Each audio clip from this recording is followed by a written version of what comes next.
अखिलेश, इनका सवाल है कि हम मनुष्य आज इतने अंधश्रद्धालु है क्योंकि हम ठीक से विकसित नहीं हुए हुए। ये इसके पीछे का कारण है।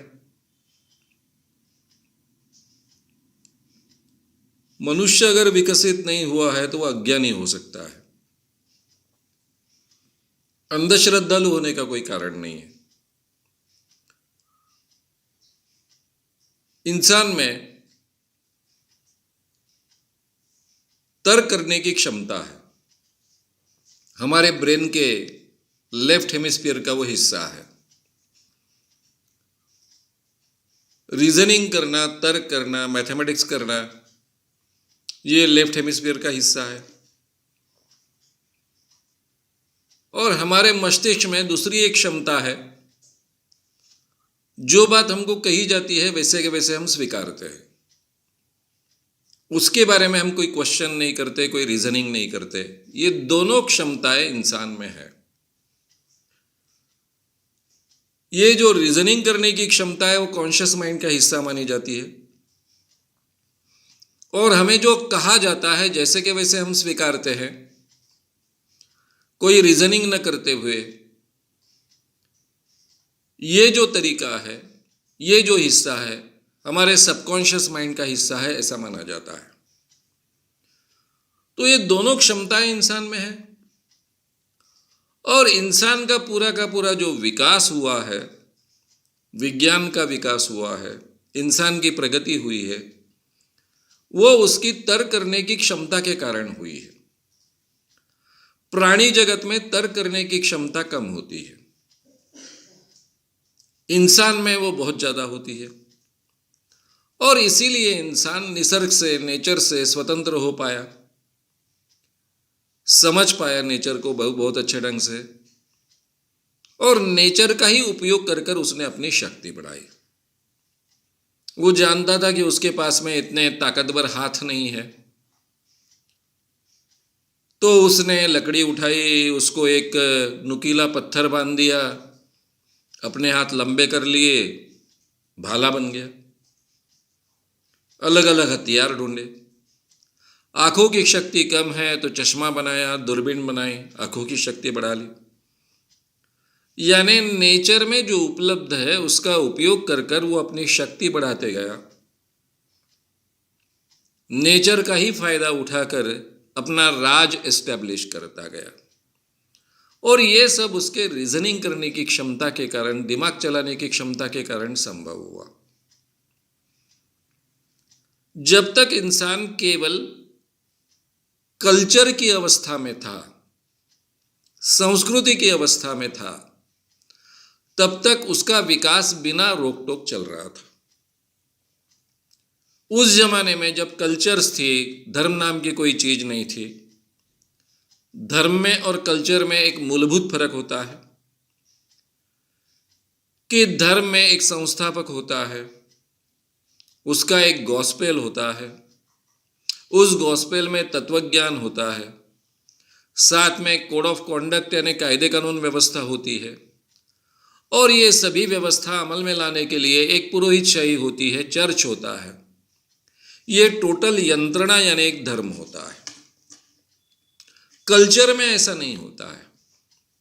कल्चर नदी जैसे बहने वाली चीज होती है, उसमें कुछ लोग प्रभावी होते हैं, उनके विचारों का लोगों पर प्रभाव होता है, लेकिन लोग 100% उसको पकड़ कर नहीं रहते हैं। जैसे नया प्रकाश आता है, पुराना अंधेरा छट जाता है, नया ज्ञान प्राप्त होता है, पुराना अज्ञान इजीली चला जाता है, इस ढंग का परिवर्तन होते रहता है। तो पूरे मानव जाति के इतिहास में करीबन कई हजारों वर्ष ये जो इजीली बदलने वाली कल्चर्स थी, ये कल्चर्स रही है। जो नदी जैसी अपना रूप बदलते रहती है, पानी का कलर्स बदलते जाता है, उसकी टेस्ट बदलती जाती है, नई नई चीज़ें अपने आप में समाती जाती है। कल्चर इस ढंग की होती है। 2500 साल पहले से या 2700 साल पहले से अलग अलग धर्म निर्माण होने शुरू हुए। ये धर्म जब निर्माण हुए तब कोई ये धर्म निर्माण करना है इसलिए धर्म संस्थापकों ने तो धर्म निर्माण नहीं किए होंगे। कुछ अच्छी चीज है समझकर ही उन्होंने लोगों को कहने का प्रयास किया, लेकिन उनके अनुयायी ताकतवर निकले। उन्होंने इस धर्म को पकड़ कर रखा, उसको धर्म का स्वरूप दिया, और फिर ये धर्म गए 2,500-3,000 साल तक चलते आए। आखिरी का बड़ा धर्म है 1400 साल पहले का मुस्लिम धर्म।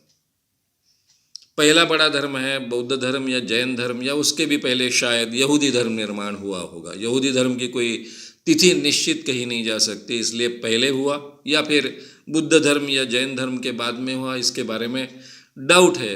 लेकिन आसपास में 200-300 साल के अंतराल में ये सभी धर्म पैदा हुए।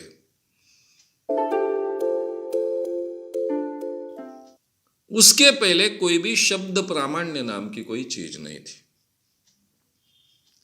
प्रक्रिया ऐसी ढंग की थी कि जब नया ज्ञान आएगा तो पुराना अंधेरा छट जाएगा। नए ज्ञान को इजीली स्वीकारा जाता था, एक पीढ़ी में नहीं तो आगे के 2-3 पीढ़ियों में स्वीकारा जाता था, जनरेशन्स में स्वीकारा जाता था, और इस ढंग से बदलाव होते थे। धर्म आने के बाद में हमारे शब्द प्रामाण्य के आग्रह के कारण, क्योंकि ये सभी ईश्वर प्रणीत धर्म है, ये सभी के सभी गॉस्पेल्स है, धर्म ग्रंथ है, ये ईश्वरीय है, ये ईश्वर ने निर्माण किए हैं, ये त्रिकालाबाधित है, अनादि अनंत है, उसमें कोई परिवर्तन नहीं हो सकता है, और ये ईश्वर के शब्द होने के कारण 100% यानी सही है, सत्य है, ये मानने के कारण सही माने में अंधविश्वास निर्माण हुए। हम वहां अटक कर रह गए। अब ये धर्म प्रगति का लक्षण है या अधोगति का लक्षण है? धर्म ने एक महत्व का रोल तो निभाया है। ह्यूमन सोसाइटी को ऑर्गेनाइज करने का एक महत्व का रोल तो धर्मों ने निभाया है, और ये धर्म बहुत अच्छे ढंग से अपने आप को ऑर्गेनाइज कर पाए, इसलिए उस क्षेत्र में कुछ काल के लिए क्यों ना हो, उस धर्म के आधार पर विकास भी हुआ है। अलग अलग कलाओं का विकास हुआ है, अलग अलग चीजों का विकास हुआ, साइंस का भी विकास हुआ धर्मों के आधार पर शुरुआत के दिनों में। बाद में इसके शब्द प्रामाण्य को हम पकड़ कर बैठे। धर्म ग्रंथ अपरिवर्तनीय है, उसमें का ज्ञान अपरिवर्तनीय है मानकर बैठे, और इसमें सबसे बड़ा रोल रहा, धर्म तो खुद जिंदा नहीं था, ना ही धर्म ग्रंथ थे, वो कुछ खुद जाकर किसी के कान में कुछ कहते थे। इनको इम्प्लीमेंट करने वाले ये जो एक यंत्रणा थी, जिसको चर्च कहते हैं, पुरोहितशाही कहते हैं, भिक्खु संघ कहते हैं, इन्होंने उसको पकड़ कर रखा, और इस कारण सही माने में बड़े पैमाने पर एक तरफ अंधविश्वास बढ़े और दूसरी तरफ एक रुकावट पैदा हुई, ठहराव पैदा हुआ। ये जो पानी का बहता हुआ प्रवाह था, जीवन का प्रवाह था, वो रुक गया, और इस कारण बड़े पैमाने पर अंधविश्वास आज भी टिके हुए हैं। हम अज्ञान को अंधविश्वास नहीं कहते हैं। आज हमें ज्ञान होने के बाद भी हम पुरानी बातों को पकड़ कर रहते हैं, जो असत्य होती है उसको अंधविश्वास कहते हैं। तो अंधविश्वास की जड़ हमें ये शब्द प्रामाण्य में दिखती है। धर्मों का रोल महत्व का रहा है, मानवीय विकास में भी महत्व का रहा है, और मानवीय विनाश में भी महत्व का रहा है। धर्मों ने दोनों काम किए, एक तरफ मानवीय विकास में भी हाथ बटाया और दूसरी तरफ मानव का विनाश करने में भी हाथ बटाया है। लेकिन इसके लिए हम धर्म को जिम्मेदार नहीं रख सकते या पकड़ सकते हैं। इंसान को ही जिम्मेदार पकड़ना पड़ेगा, जिसने उसका धर्म का इस ढंग का उपयोग किया। इसलिए अभी हम कम विकसित है, इसलिए अंधविश्वास नहीं है। उल्टा हम ये शब्द प्रामाण्य धर्म के आधार पर आने वाली चीजों का शब्द प्रामाण्य पकड़ कर बैठे हैं, इस कारण हम में अंधविश्वास है। तार्किक सोच के आधार पर जो हमारा विकास हुआ, वही तार्किक सोच को हम मार देते हैं, इसलिए हमारा अंधविश्वास एक तरफ पनपता है और विकास भी रुक जाता है। तो हमें क्या करना होगा? सभी धर्मों ने ये तर्क करने की शक्ति को कुंठित करने का काम किया है। इसको बढ़ावा केवल नहीं दिया, यहां तक बात सीमित नहीं है, आप तार्किक विचार ही ना करें, इस ढंग की यंत्रणाएं निर्माण की है। सबसे पहले हमको उससे छुटकारा पाना पड़ेगा।